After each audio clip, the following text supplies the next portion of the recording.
On those cold, rainy days when you forget your rain jacket or umbrella and you want to stay as dry as possible, should you walk and spend more time in the rain? Or should you run, which means you'll be hitting more raindrops from the side?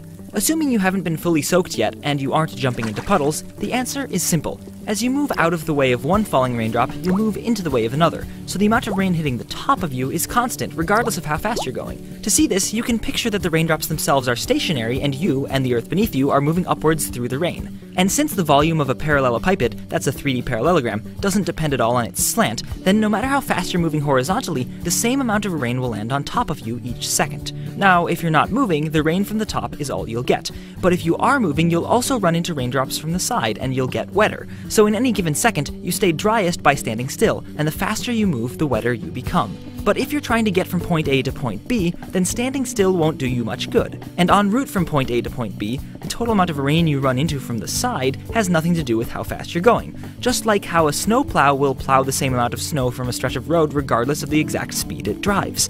In the case of running through the rain, you can figure that out using parallelepipeds again. So, over a given period of time, the same amount of rain will hit you from the top, regardless of how fast you're going. And over a given distance, you'll hit the same amount of rain from the side, again, regardless of how fast you're going. So your total wetness is equal to the wetness per second for rain from the top, times the amount of time you spend in the rain, plus the wetness per meter for rain from the side, times the number of meters you travel.